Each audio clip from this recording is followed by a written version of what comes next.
Let me just start by emphasizing that my enduring commitment to this job, despite the peculiar incidents that unfolded, can be attributed to its lucrative compensation and the mere 10-minute commute from my residence. So, in case you're wondering, that's precisely why I didn't hastily resign. My workplace was based in a large hotel set in a mid-sized city on the West Coast. The specific location doesn't really matter. Right after graduating from high school, I secured this job, and it felt like the perfect fit. Good pay, close to home, and a piece of cake to handle. Before I took on the role, I meticulously researched the hotel. No ancient burial grounds, no ominous history.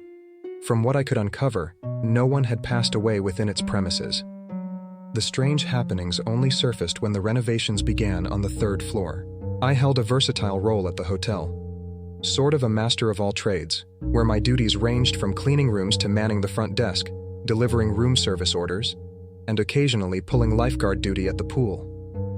When the weirdness kicked in, it wasn't confined to a specific area. Given my varied responsibilities, I witnessed more than any other employee. Believe it or not, the events I'm about to share were not a product of my imagination. I genuinely wish I were just conjuring up a tale. I mean, bizarre occurrences were a dime a dozen.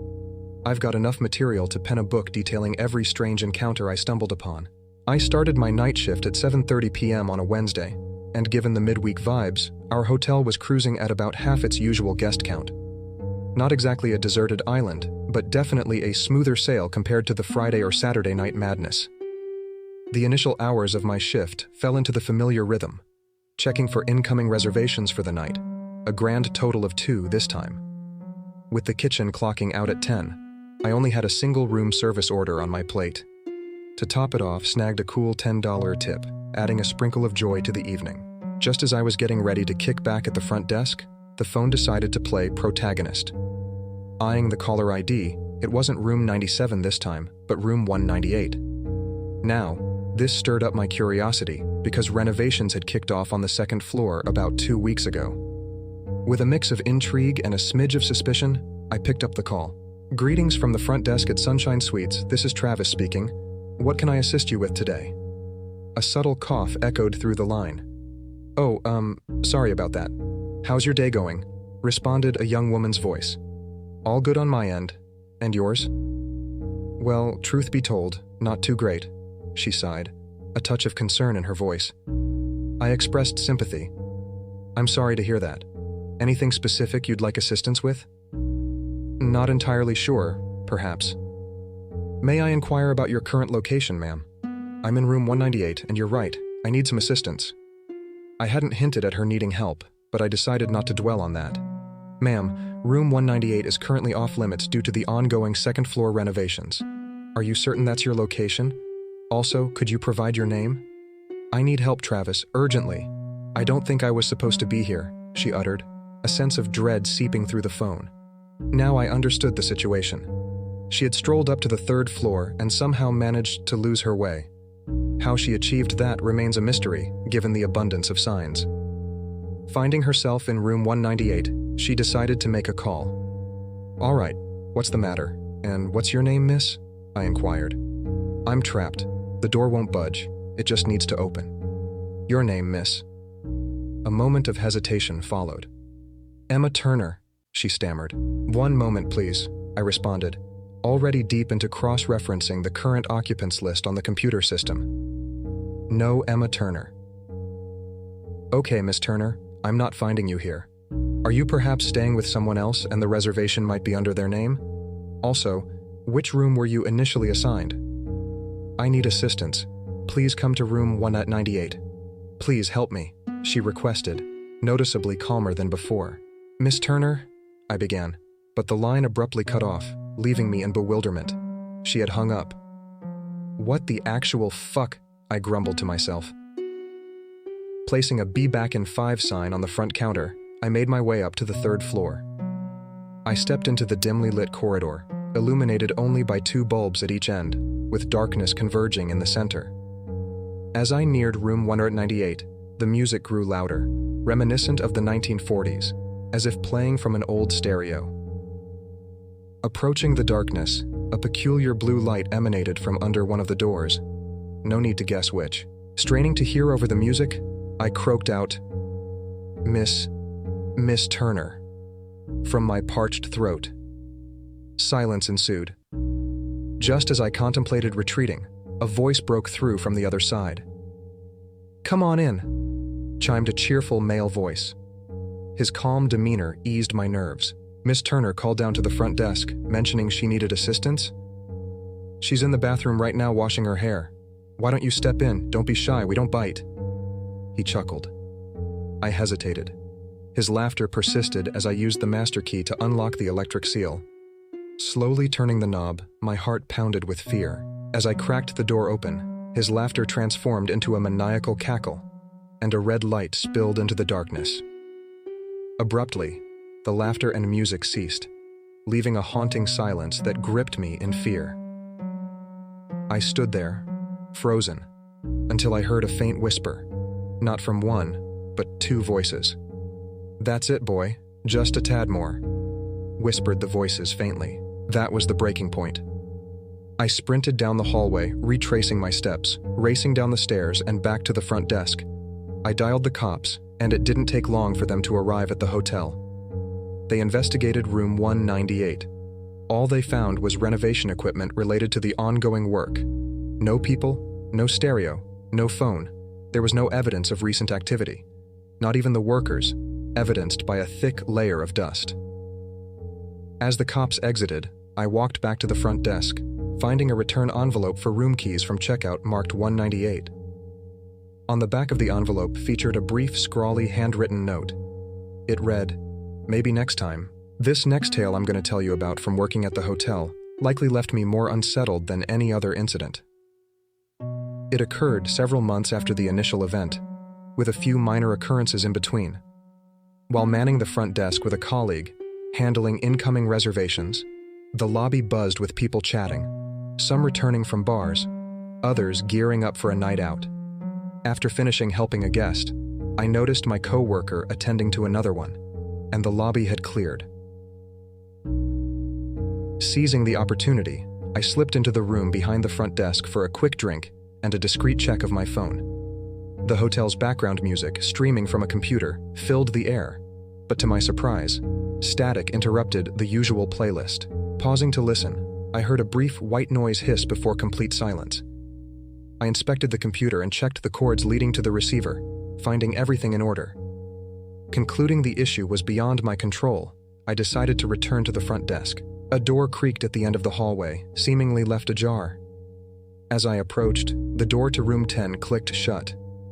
Knocking produced no response, prompting me to use my master key. I burst in, only to find the room deserted. Confused, I exited. The silence shattered as the elevator dinged. Glancing up, I saw it descended from the floor above. I waited nervously, and was all ready to ask whoever was in the elevator if they might know where everyone had gone. But when the doors opened, the elevator was empty, but I know I heard footsteps walk out of there. Terrified, I sprinted to the room behind the front desk, gathering my belongings to leave. As I grasped the door handle, a sudden burst of noise overwhelmed me. Music, lobby chatter, and my coworker's voice. Everything had returned to normal. Frozen in place, my coworker questioned my well-being, noticing I had my coat. Struggling to regain composure, I muttered, "No, not leaving, just, Unable to provide a coherent explanation, I briefly withdrew into the room. Once composed, I re-emerged at the front desk, greeting a new guest. "I'm Travis. How may I assist you?" I intentionally steered clear of the third floor at the hotel whenever possible after the incident I recounted. When assistance was required on the third floor, I usually delegated the task to a coworker without delving into the reasons behind my reluctance. Nobody else had encountered any negative experiences up there, so my colleagues didn't question it much, attributing it to laziness on my part. However, inevitably, an incident occurred during a night shift when I was alone, and I received a call from the third floor. It happened on a Thursday night around 3 a.m. I was reclining behind the front desk when the phone rang. Room 200. While answering the call, I simultaneously checked the computer to confirm that someone was indeed staying in that room that night. All was in order. The caller requested additional towels to be left outside his door. I left a be back in 5 sign on the front desk. After grabbing a handful of towels from the storage area, I headed up to the 3rd floor, well aware of the location of room 200, which was closely situated to the room that had haunted my nightmares in the past. You know what room I'm talking about. Room 198. Walking down the now properly lit hallway, I couldn't shake off the feeling of uneasiness. Nevertheless, I placed the towels on the floor, knocked twice on the door, and retraced my steps down the hall. At some point, I turned around, only to find the towels had disappeared. No sound of a door opening or closing, just gone. I dismissed it, assuming I hadn't heard it, and continued with my night. Around 5 minutes after returning to the desk, I received another call, and this time it was from the notorious room 198. I let it ring, as I knew for certain that no one was occupying that room tonight. The phone continued to ring without diverting to voicemail. After about 30 rings, a mixture of anxiety and curiosity compelled me to answer without uttering a word. "Hello?" said the voice on the other end. Since it sounded like a normal voice, I thought that there might be a rational explanation. "Hey, hi, this is Travis at the front desk. How may I?" I was abruptly interrupted. "I asked for more towels." "Yes, sir. I left more towels outside of room 200 just a few minutes ago," I replied. "I don't just need a towel or two, I need a damn heap of towels." The man's gruff voice reverberated through the phone. "Okay, sir." I started, but was cut off abruptly. "And make sure they're in front of the right room this time." The line clicked, signaling that he had hung up. This call left me more puzzled than frightened. Questions flooded my mind. Did the previous call really come from room 198? And did I just overlook it? Who took the towels from outside room 200? He claimed to have gotten them from in front of room 200. But I knew he couldn't have reached room 200 and back without making a sound. I checked the computer log for room 198, and it showed the room as vacant. I decided to leave the towels outside room 200. Avoiding even a brief moment in front of 198, I could handle an irate guest later if necessary. As I ascended to the 3rd floor, everything seemed normal. Placing an abundance of towels in front of room 200, the lights suddenly went out the moment they touched the carpet. Not all the lights, just the ones between each end of the hall. Panic froze me momentarily. A myriad of scenarios raced through my mind before I snapped out of it. Turning to run, every light in the hallway blazed with an impossible brightness, disorienting me. I ran backward, wary of whatever might emerge from room 198 to harm me. The only thing that stuck in my mind was that the towels were already gone. Back at the front desk, a walk-in guest provided a brief distraction. Once they left, my mind snapped back to the situation. At some point, a realization hit me. I hastily checked the room log for 198. It was occupied by an Emma Turner, a name that stood out. Before I could decide what to do, the phone rang. Fortunately, it was from room 25, sparing me from returning to the 3rd floor hallway. Unfortunately, they complained about a strange noise from above. I figured I couldn't be harmed through a phone call, right? Calling room 198. A woman picked up almost immediately. "Hello? Hey there, this is the front desk. The folks downstairs mentioned they heard some weird noise from above. Just giving you a heads up to check on it and make sure everything's cool." "Oh, sure thing," responded the unusually cheerful woman, a voice I couldn't forget. "Thanks," and the call abruptly ended. The next hour passed without incident. Returning from checking my phone in the back room, I found 2 guest checkout envelopes, one from room 198, the other from room 200. Marked with satisfactory ratings but no comments. Wrestling with the idea, I eventually went up to check the rooms. Room 200 seemed undisturbed, but upon opening 198, I was met with an overwhelming sight of blood. I sprinted back to the desk and called the police. They found nothing in 200 but a bathtub full of wet towels in 198. Camera footage didn't show me taking the towels, and I once again apologized. Sitting back at the computer, I tried to show the police the Emma Turner reservation, but it wasn't there. Moving the mouse, a horrifying picture appeared. Room 198 covered in blood, with a young man and woman grinning and drenched in red. I quickly closed the image, only to look up and see them at the desk, covered in blood, grinning, and breathing heavily. I blacked out. In the aftermath of that night, The next thing I knew, EMTs were tending to me. When I inquired about the events, a police officer informed me that I had stood frozen at the desk for about 10 seconds before losing consciousness, something I still don't remember. It was in that moment that I realized this was the first instance that truly rattled me to my core. Subsequently, I made the decision to quit my job, recognizing the toll these unsettling experiences had taken on my well-being. Just a heads up, next time you go to a new job, make sure the building isn't haunted. I just hope that couple from room 198 haven't followed me home.